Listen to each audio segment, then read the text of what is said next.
आज हम जिस शख्सियत की बात करने वाले हैं उसे प्यार से लोग बुलाते हैं संपू बाबू, लेकिन मैं कहता हूँ सिग्मा मेल। मेरी आंखों ने मूवी के नाम पे जो भयानक मंजर देखा है उसे देख के मेरे पैरों से धरती और सर से आसमान दोनों खिसक गए। कुछ साल पहले मैंने इस मूवी पे एक वीडियो बनाया था, जाके देख लेना, और अगर नहीं भी देखोगे दिक्कत क्या है। लेकिन वो मूवी का क्लाइमैक्स का एक पर्टिकुलर सीन था और तब मुझे वीडियो बनाने की कुछ नॉलेज भी नहीं थी, लेकिन आज मेरे हाथ लगा है कुबेर का पूरा खजाना। ये मूवी तेलुगु लैंग्वेज में थी जिससे कि मुझे समझने में काफी प्रॉब्लम हुई, और जब मेरे समझ में आया कि मूवी में आखिर चल क्या रहा है, मेरा तो दिमाग ही बोर आ गया। ये कहानी है एक सिग्मा मेल की। गांव में जब जब सूखा आया इसने लोगों को अपना पसीना पिलाया। कोई अबला नारी अपने पति की शिकायत लेके गई, इसने तलाक करवा के खुद शादी कर ली। 5 की बजाय 1 ब्रश यूज किया ताकि एकता बनी रहे। एक का हाथ जला तो सबके हाथ जला डाले ताकि सुख और दुख के बराबर भागीदार बने। तो आज का वीडियो शुरू करने से पहले श्रीमान निखिल गणेश और निफोली भाई जिन्होंने मुझे $5 सुपर थैंक्स किए, थैंक्स। आप दोनों ने मिलकर मेरा कॉन्फिडेंस लेवल हाई कर दिया। तो जल्दी से चलते हैं संपू के सपनों के सुहाने सफर में। तो स्टोरी की स्टार्टिंग में 4 मेल लोटा लेके खड़े हैं जिनकी टट्टी बस निकलने ही वाली है लेकिन जा नहीं रहे। कुत्तों की प्लेट में खाना पड़ा लेकिन कुत्ते खा नहीं रहे। एक जगह आग लगी है लेकिन लोग आग बुझा नहीं रहे। एक महिला की डिलीवरी होने वाली है लेकिन उसके घर वाले डिलीवरी करवा नहीं रहे। लेकिन क्यों? इन सारे सवालों का जवाब है आइकन स्टार संपू के पास, जिसका नाम यार्डू है। यार्डू को गांव वाले भगवान मानते हैं। जब तक यार्डू नहीं जगता तब तक कोई भी नहीं थकता। संपू बाबू जैसे ही नींद से जागते हैं सब लोग खेतों की तरफ भागते हैं और रोजमर्रा के काम हो जाते हैं चालू। एक दिन गांव की पंचायत में एक महिला संपू के पास अपनी समस्या लेके जाती है कि उसका पति अपने माँ बाप की बहुत इज्जत करता है। ये लौंडा है ना आपका, एक नंबर का ढरकुल्ला ढरकुल्ला। फिर संपू बाबू उसके पति को तरह तरह के डायलॉग चिपका देता है, शर्म नहीं आती तुम्हें? जिससे कि उसके पति की आंखें खुल जाती हैं और वो अपने माँ बाप को छोड़ने के लिए तैयार हो जाता है। लेकिन संपू बाबू निकालता है बीच का रास्ता। तुम अपने माँ बाप को छोड़ नहीं सकते और इसे एक पति की जरूरत है और मैं बनूंगा इसका पति। उस बंदे की बंदी को अपनी बंदी बना के अपनी और 2 बंदियों के साथ घर चला जाता है। घर में संपू के भाई बहन सब परेशान थे क्योंकि संपू का एक सिग्मा रूल भी होता है जिससे कि इस घर में सब एक साथ सोते हैं। संपू एक रात से गायब था इसलिए घर में कोई भी नहीं सोया, जिससे कि संपू इन्हें बताता है कि घर में बहुत मच्छर थे इसीलिए मैं सोने खेतों में चला गया। और इनकी नौकरानी रत्तालू के पति काम से बाहर थे तो ये उसकी बीवी को भी साथ ले गया और इन्होंने साथ मिलकर किया। ले भैया ओम देवता है दिल के, टोटल देवता है दिल के। वहाँ एक जज भी खड़ा होता है जिसे संपू की महानता इतनी पसंद आती है कि वो उसके सामने शादी का प्रस्ताव रख देता है। संपू बाबू झट से चौथी शादी के लिए तैयार हो जाता है। मैं लेगा तेरी बेटी की जिम्मेदारी। बीवियाँ तो फूले नहीं समा रही, 4 घोड़ियाँ। लेकिन शादी का प्रस्ताव संपू के बड़े भाई के लिए आया था। ये सब लड़की देखने जाते हैं। जज साहब अपनी बेटी की तारीफ में कहते हैं, मेरी बेटी पूरी रात घूमती है लेकिन दिन निकलने से पहले वो घर आ जाती है ताकि मोहल्ला ये ना समझे कि कहीं से ठुकवा के आ रही है। इसके सारे दोस्त पियक्कड़ और बिगड़ैल हैं लेकिन ये कभी उनकी बुराई नहीं करती। ये तो पिताजी का पिताजी निकला, बाप है कि सांप है, ऐसी बातें गर्व से बताने वाली है। इस बात को सुन के संपू इम्प्रेस हो जाता है और इसे अपनी बहू बना लेता है। इसके लिए मेरे पास कोई लाइन नहीं है। सुहाग रात वाली रात इस पप्पू के दोस्त इसे कॉन्डोम देते हैं। इस पप्पू को पता ही नहीं होता कि इसका करना क्या है। इसे गुब्बारे समझ के पूरा घर सजा डालता है। फिर ये घोड़ी घोड़ी खेलने की तैयारी करते हैं। 12.5 इंची का है हमारा तो। अरे तेरा 12.5 इंची का तो मजा दिला देगा, फिर पूरे हालत तक जाएगा मेरे। तुम दोनों पागल हो चुके हो, फालतू की बातें कर रहे हो। फिर जैसा कि हम जानते हैं everyone will sleep together. Sigma संपू अपना बोरिया बिस्तर लेके पहुंच जाता है लाइव डिचकू देखने, जिससे कि बहू को अनकंफर्टेबल महसूस होता है और वो उसे बाहर जाने के लिए कहती है। निकल उड़े, पहली फुर्सत में निकल। संपू एक कोने में सोने की रिक्वेस्ट करता है लेकिन चांडाल बहू मना कर देती है। संपू टूट जाता है। संपू घर में एक नया रूल बनाता है, मराओ सबके सब, मैं भी मरा लेता हूँ, मैं जा रहा हूँ, बाय। संपू को अपने भाइयों के लिए किए गए बलिदान याद आने लगते हैं। बड़े प्यार से मैंने इसका जतन किया, मैं नीचे नहीं रखता था, कि उसको सांप काट ले, सर पे नहीं बिठाया ताकि चिल को हुए उड़ा के ले जाए, मैंने अपनी गोद में रखा है, गोद में। कहानी फ्लैशबैक में जाती है कि इनके माँ बाप के निपटने के बाद ये सब बेघर हो गए थे और कैसे छोटे से घर में शिफ्ट हुए थे। संपू का मानना है कि एकता में ही शक्ति है। 5 ब्रश पर डाबर रेड पेस्ट लगाई, हम सब में एकता होनी चाहिए। 4 ब्रश फेंक दिए, मुंह की सारी गंदगी लगा के दूसरे को दी, दूसरे ने तीसरे को दी, तीसरे ने चौथे को दी, और जब घूम के बारी आई संपू की, बड़ा हरामी हो बेटा। फिर ये 4 गधों को बच्चों के आंगनवाड़ी में दाखिला कराने ले जाता है, लेकिन टीचर कहता है इन्हें कॉलेज की जरूरत है और तुझे पागल खाने की। लंड देख रहा है, नहीं मिला एडमिशन। एक भैंस और 3 गधे एक साथ नहलाता था। इतना मोटा इतना लंबा काला। संपू के फ्लैशबैक में एक और फ्लैशबैक आता है जहाँ ये इसके बचपन में चला जाता है, जब इसकी मूंगफली बहुत छोटी थी। ये तो आज भी छोटा है, लेकिन इसका कितना मोटा है। शौकीन लगता है।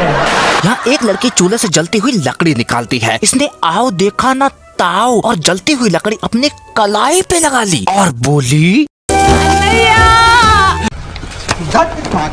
संपू भगता हुआ आता है। नन्ही सी बच्ची का हाथ जल गया। क्या तुम लोग इसका दुख समझ सकते हो? नहीं ना, तो समझो। ये भूसड़ी वाला ऐसा ही है। ये सिग्मा मेल नहीं, एक ऐसा ईमेल है जो क्लिक करने के बाद वायरस बन जाता है और वो डिलीट भी नहीं होता।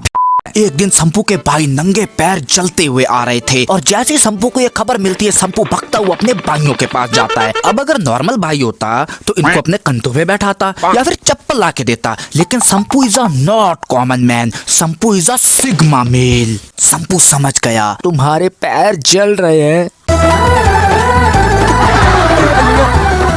ये क्या था? भाई का प्यार। ये भाई का प्यार था, भाई का प्यार था ये। संपू ने अपना घर वापस लेने के लिए जी तोड़ मेहनत की थी। अपने भाइयों से हल चलवाए, उन पर हंटर बरसाए। कड़कती धूप में संपू ने अपने भाइयों को खड़ा करके उन पर गोबर लगाया और तब तक उनको हिलने नहीं दिया जब तक गोबर सूख नहीं गया, और उस गोबर को इसने बेचा। एकदम कड़क माल है ना। संपू के इतने बलिदानों के बाद में जाके उनको अपना घर वापस मिला। कहानी फिर प्रेजेंट में आती है जहाँ इसका एक भाई नौकरानी की बेटी पर डोरे डाल रहा है।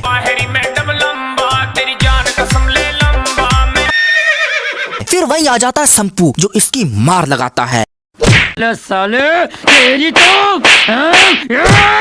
कितने रियलिस्टिक पंच मार रहा है।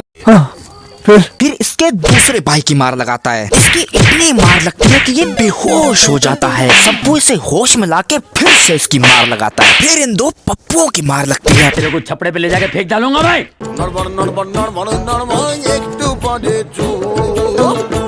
आगे बोल नहीं पता। फिर पूरे गांव की मार लगती है, फिर पूरे शहर की मार लगती है। मैं पागल हूँ, मैं पागल हूँ। फिर संपू अपने भाई को सजा देने के लिए एक पंचायत बैठाता है, लेकिन सब संपू से रिक्वेस्ट करते हैं कि उसे माफ कर दो। लेकिन इससे पहले कि फैसला हो, संपू यानी यार्डू का बेटा एंड्रॉइडू आ जाता है। एंड्रॉइड देखो देखो कालू मदारी आया।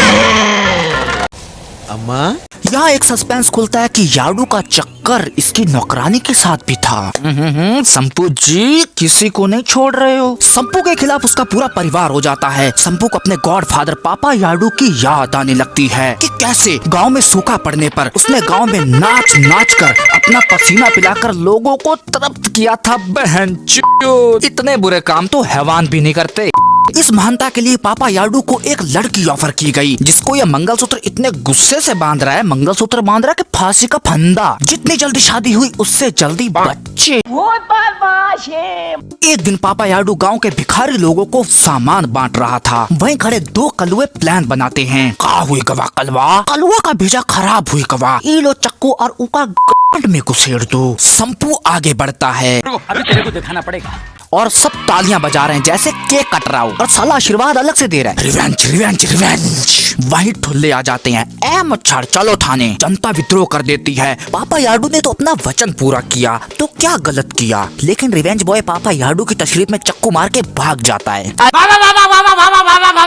संपू पापा याडू को बचाने की बहुत कोशिश करता है। पहले चक्कू निकालता है, फिर घुसेड़ देता है। पापा याडू की बीवी कहती है, तेरे बिना कैसे जीऊंगी रे याडू। याडू ये कंफ्यूजन भी दूर कर देता है।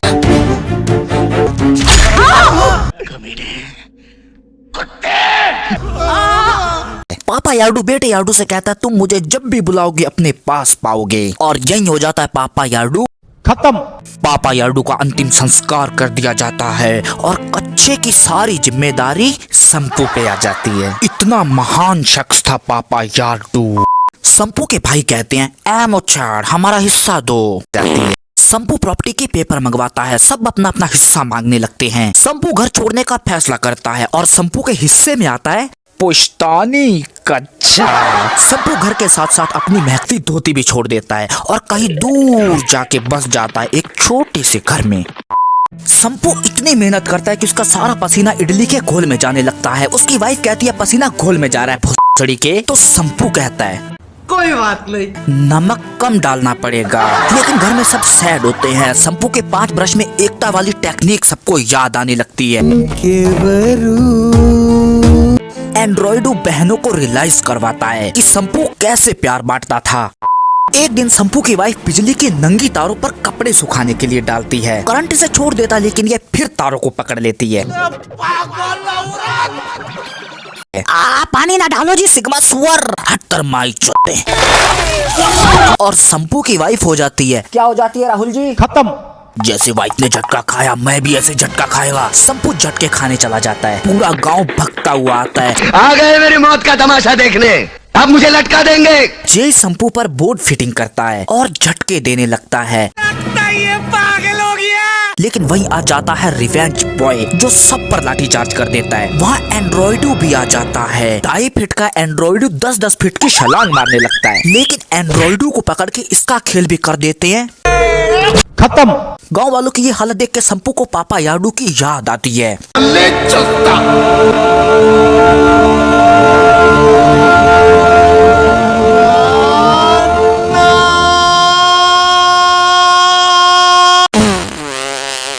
अबे साले। पापा याडू कब्र से बाहर आते हैं। लेकिन 1 सेकंड, इसका तो अंतिम संस्कार कर दिया था, ये कहाँ से आ गया? ये सब हुआ कैसे?